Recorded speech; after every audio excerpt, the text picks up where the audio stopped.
The old dormitory stood at the edge of the city, like a forgotten tooth, yellowed and aching.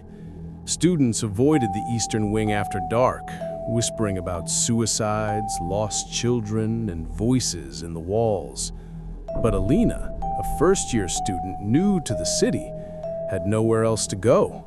Her assigned room sat exactly there, in the eastern wing, fourth floor, end of the corridor. Tonight, the wind rattled the broken windows. A single flickering light bulb guided her steps. She hugged her bag to her chest and tried to ignore the sound of her own name whispered faintly behind her. Alina? She turned. Empty hallway. Her heart hammered.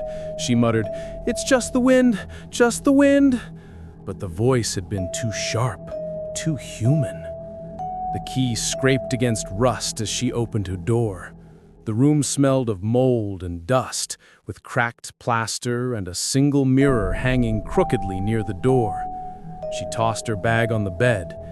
In the corner of her eye, something moved. The mirror. She froze. Her reflection was not aligned with her body. When she raised her hand, the reflection's delay was a fraction too long. Alina laughed nervously. "I'm overtired. Exams, stress, that's all." She pulled her phone out to message her friend Lena. Before she could type, her screen lit with a text already waiting. From her own number. "Not alone." The phone slipped from her hand. The sound echoed like a gunshot in the silence. She forced herself to look back at the mirror. Her reflection was smiling, but she wasn't. The lights cut out. The room plunged into absolute black. Only her phone's dim glow remained, casting trembling light on the floor. Alina crouched to pick it up. A long exhale touched the back of her neck. Hot, moist, too close. She spun, holding the phone like a weapon. Nothing there. The closet door creaked, slowly, painfully. A scraping sound like nails on wood. She inched closer, each step reluctant. She shoved the door wide. Nothing inside, just her coat swaying gently, though no air stirred. Then she noticed the wall. Smudges, blackened handprints, charred around the edges as if burned into the plaster. Each palm faced outward, as though pressing from the other side. The phone buzzed. A call from Lena. Relief surged until she answered. On the other end, a baby crying. Then a whisper. "Leave before it takes your eyes." The call cut. Silence again. The mirror rattled on the wall, shaking violently. Cracks spread across its surface like spider webs. She backed away. The glass split, and a shadow poured out like liquid smoke, pooling on the floor, crawling toward her feet. She bolted out of the room. The corridor stretched impossibly long, darker than any corridor should be.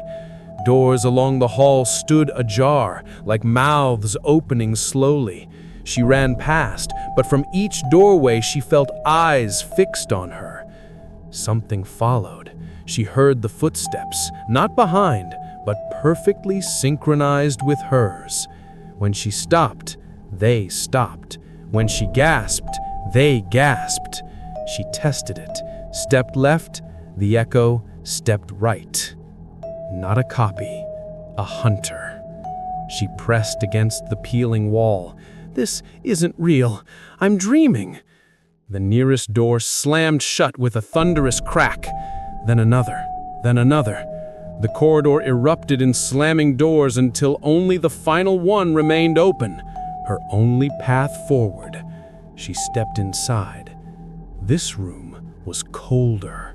Her breath fogged instantly. Dozens of broken mannequins stood in the corners, eyeless faces turned toward her. Their cracked bodies gleamed in the dim emergency light overhead. She whispered, Please, let me out. One mannequin's head twitched.